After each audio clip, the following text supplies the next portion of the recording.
Hey, music lovers, Curtis Young here with Young LP Lovers. Thanks for stopping by and chatting music.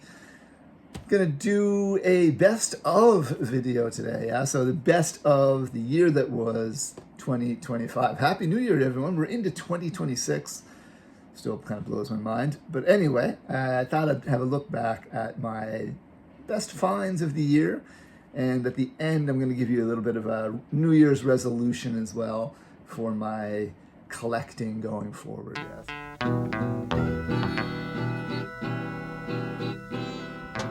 So I didn't get a whole lot of music this year. At least didn't get a whole lot of vinyl. I got a ton of CDs. But anyway, in this video, I'm going to focus on the vinyl. I'm going to make a part 2, I guess, with another top 10 of the CDs. Okay. Let's just get started then, yeah? So I love this album. I showed it already in my vinyl tag, so I won't talk much about it. It's Burning Spears live in Paris. Yeah, I've just talked about it in my last video, but it is a promo copy, which is kind of cool. It sounds amazing, and it's got a ton of play in the house this year. There's a bit of reggae in this pile. I think maybe it might be about half reggae, give or take, as I continue to build up that reggae collection, yeah? Purposely seeking out reggae, and yeah. All right. There's not really an order here either. I just kind of put them a little bit randomly.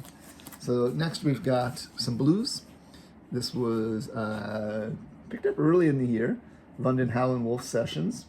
It's got Eric Clapton, Steve Woodwin, Bill Wyman, and Charlie Watt on here. Again, really great listen. Got a lot of spins, especially when I first brought it home. Yeah, it was on heavy rotation for quite a while this year, and so it makes the best of this year, although there's some writing on the cover, which is kind of a bummer. But yeah, you don't play the cover, eh? Well, they're not in any order. This is probably my second favorite. This is the Soul Jazz compilation, 100% Dynamite. This was a Record Store Day release a few years back. Wasn't able to get any of these at my local record store. This series, I think they're up to 5 now. So it's reggae, rocksteady, soul, funk from Jamaica. And I think they're mostly, maybe all Studio One recordings.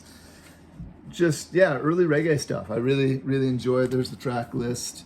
A lot of these would have come out as singles, right? And the single was the dominant form for music in Jamaica for much longer than it was outside of Jamaica. Yeah, they used it for the sound systems and so on and so forth. So to get all these songs, I'm not sure if I don't know how many of these would have been released on LPs or not, but to have them all collected in one space like this is great, and hopefully some more of these find their way to me. All right, next we have Black Sabbath, Paranoid. This has been on my want list for quite a while, and while I see new copies of it around, I rarely see used copies in the wild. So although the cover is pretty rough shape and there's some writing on it, I picked it up. The record itself isn't in great shape. I'd say it's VG. But it's, it's listenable. The little bit of noise that's on it, the music overpowers it mostly, right? So just a great album. It'll probably be a space filler until I get a really good copy. But yeah, and we lost Ozzy this year, right? So yeah, Ozzy. All right. I've been slowly picking up, well, maybe not so slowly, picking up Peter Tosh's catalog. I got 4 of Peter Tosh's albums this year, including that one. Showing this one because this is probably maybe my favorite Peter Tosh album. I've got 2 left to go. I've got to get Wanna Dread or Alive and No Nukes, I think. Yeah, let's see. So it's got Get Up, Stand Up, great tune. His version, great. Down Presser Man, I Am That I Am, Stepping Razor. That is a fantastic side of music right there. Side 2, Equal Rights, African, Jah Guide, Apartheid. Yeah, just a fantastic set here. Peter Tosh, as I work towards completing his catalog. Buffalo Springfeild. Got a lot of Neil Young in my collection. Well, I got a bit of Neil Young in my collection. You know, I have so many albums. But I don't have any Buffalo Springfeild, so a greatest hits, a best of, is a good way to go to start off here. For What It's Worth, of course, was their massive hit, and I just love that song, man. Maybe this is all the Buffalo Springfeild I need. I don't know. I don't even know how many albums they put out. But anyway, so this is a great comp, and it was in good shape as well. So happy to add that to my collection. Back to some more reggae. Black Uhuru, Chill Out. Only Black Uhuru I had was on CD. I think I have Red, which is a great album. And this is damn good too. I thought this was the last album they put out with this lineup. Sly and Robbie on the rhythm section here as well.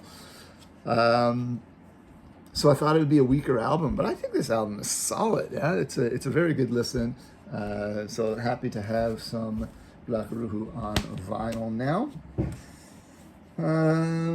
Talked about this one in my vinyl tag as well. This is Belafonte at Carnegie Hall, double LP. Picked this up at the thrift store for like $3, I guess. The cover's in pretty rough shape, but the discs are in good shape. So yeah, I really like this performance that Belafonte is doing here. So that made the top 10 as well. Here's an artist who I haven't given much love to over the years. I haven't explored their music at all, really. So I picked this up. It was water damaged, really rough shape. But Van Morrison, I don't know why I haven't given Van much of a chance. And yeah, so despite the fact that the cover's in rubbish condition, this is making my top 10 because it introduced me really to Van Morrison, and I've since gone on to listen to a lot more. And yeah, I've been enjoying exploring Van's music, and I've got some CDs, and they'll make an appearance in my top 10 CDs, I guess.